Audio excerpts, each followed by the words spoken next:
Hello, wonderful. This is Sarah. Have you ever had someone in your house who thought they could tell you what to do, or tell your kids what to do, or control things, and that person didn't even live there? I am here with Sasha, and she is going to be telling us all about what to do in that situation. How are you, Sasha? I'm living my best life. How are you doing? Oh, I am. It's a beautiful day here. So it is Awesome. a beautiful day here. It looks pretty at your place too. I can see it. Is that a lemon tree behind you? It is. Yep. Ah, I love lemons. I wore my lemon shirt for you. Perfect. Well, Sasha, tell people before we get into this conversation, tell people a bit about what you do. Absolutely. So, hi everybody. I'm excited to be here. I am Sasha Morozov.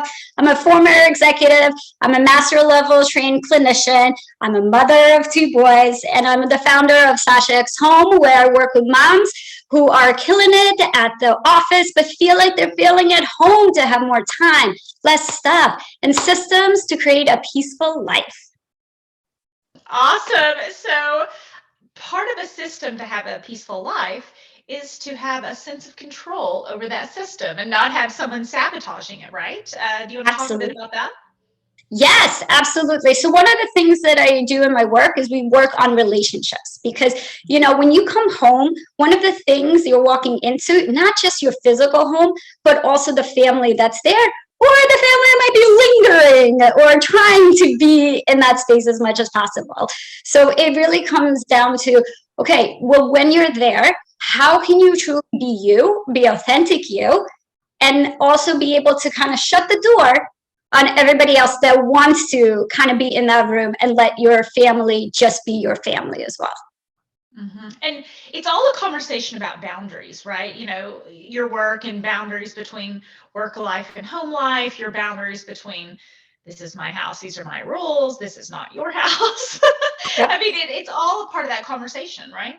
Yes. And what I find so interesting is that, I work with amazing women that are like top level career, doing great, direct level, whatever it may be. They come home, but they feel like just because they're the first time mothers, right? That they should be taking their mother in law's advice or their mother's advice or other people's advice. They don't feel as confident in terms of raising their children or what choices or what activities to put them in. And they're always looking for this outside help. When I come in and I say, hey, you have these amazing skills. Look at how well you're doing in your career. Let's kind of make sure we transfer some of those skills at home. What would you be doing if this was a work situation? You wouldn't run to everybody to ask, should I do this? Should I do that? You'd make the decision. So it really comes down to, okay, how can you step into and making sure that it matches because you're doing well at work. So let's make sure you're doing well at home and be just as confident. So I use that a lot in my work too. And the idea of that strength based healing in my situation with Wondrous Woman and your strength based decision making, right? So I love what you're talking about. Like, you would never do that at work because you would be seen as incapable, not confident, So, how do you help women make that switch and that shift? Yeah, absolutely. So when I work with women, what we go through kind of like the process, and the 4-step process is really looking at yourself first. Where is this coming from? Because a lot of times that it's easy to kind of work your way up in a career. You kind of have like a playbook almost, right? Because it's like you're first here, then you need to do this, then you manage people and you research and you get taught on how to manage.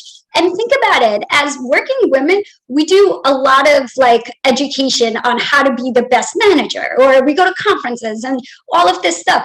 But how much education do we do at home about how to parent right, about how to take care of the house, how to take care of ourselves even, right? So it's kind of first understanding that we need to give this effort, okay? This isn't just, it's okay that for some people, yes, it's natural, but for some others, most others, it's not natural. So first looking at yourself and seeing where are kind of the gaps in what you're understanding and how do we fill those in? Is it the parenting styles? Is it the boundaries? Is it just stepping in and saying, this is my house.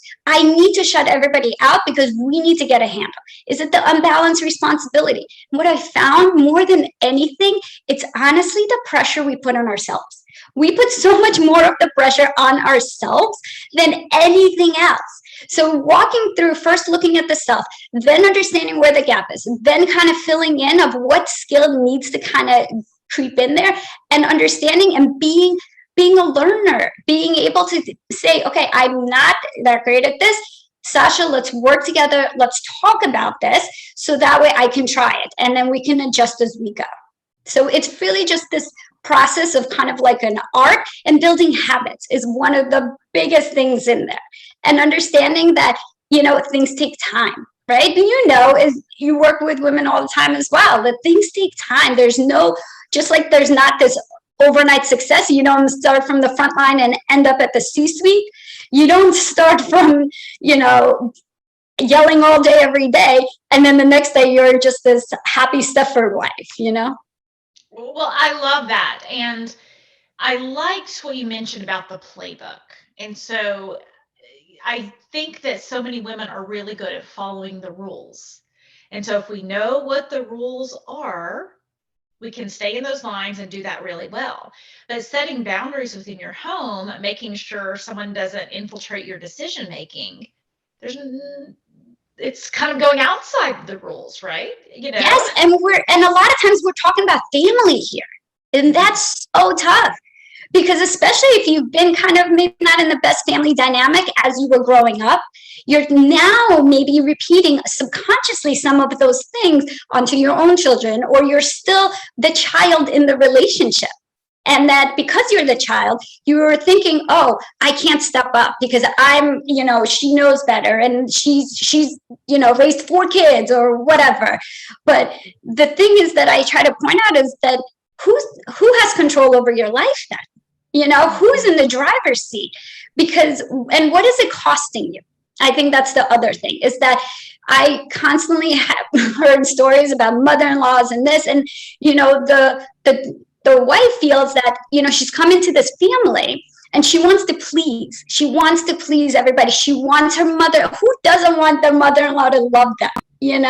She comes in and she is a good person and she is a good match for the son.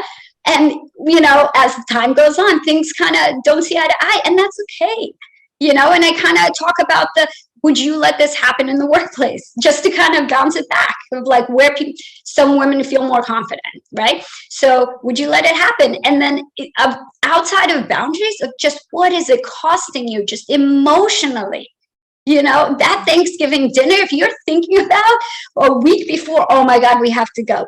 Oh my God, your mother is going to say this. Oh my God, then how can you take control over that situation? Maybe the first year you don't just not go, because that will cause a whole rift. But maybe you say, you know what? Could we go for 2 hours? Let's make a pact. Let's have a plan in place before we're there. And I need you to back me up if your mother says X, because I don't want to get in a situation, all of these kind of little things that we could practically start to practice to make sure that we're being authentic to who we are, right? And being realistic, right? You're not just going to first year just not go, but setting some of that back, taking some control over situations where you feel like you can actually be yourself. And then it's like muscle building, right? I mean, when you think about going to the gym, you're not going to have, most girls don't want to have huge biceps, but you're not going to have huge biceps the first time you go to the gym. And I think we can give ourselves such grace as women to say, I'm building that muscle of putting in more boundaries. I'm building that muscle of taking back control of my own life. I'm building that muscle of setting a timeline around 2 hours versus I'm either good at this or I'm terrible at it. Yes, and just being proactive. I think more than anything, we are so busy. We put so much pressure and stress and activities and commitments and this and that on ourselves. We play so many roles. We play so many caretaker roles. We're the work. We're at the job. We're at home, the mother, the wife, the person that signs up for participant slips, the person that packs snacks for the whole soccer team. But there's so many responsibilities all the time. So it's just being proactive about What part of that do you enjoy? And what part are you okay letting go? And how do you come into who you are? Because that is honestly a mission that I'm on for this journey, which is just really making sure women love who they are at home. Is that they come home, they feel like this is my sanctuary, this is my space, this is my family, this is my life that I get to build. Versus I love kind of what I that. see is just the runaround. We constant runaround, and trying to do this, trying to do that, which is great, but how long could it last? So yeah, leading into burnout. Well, I'm obviously super like empowering women, and I had a jealous moment today. It was super unusual. I was like, what? Did this pop up in my life today? And there was this mom, and she's always at every event. She's always at this, and I saw her kids' project, and she had built this like castle. I can't even imagine how long it took, and I was like, never in 1,000 years would I ever do that. Never would it look like that if I tried to do that. I mean, it was just not even in my realm of possibility, and it was very ugly in me what kind of popped up, and I kind of went, well, that mom's probably not good at this, and I was like, whoa, Sarah, like, whoa, hey, where are you going in that reasoning? And it doesn't happen often, but it happened today before this conversation, so I will be honest and say that. And I don't, when my daughter grows up, I really doubt she's going to say, I wish you built more school projects for me. Yes, I couldn't agree 100%. I'm the same way.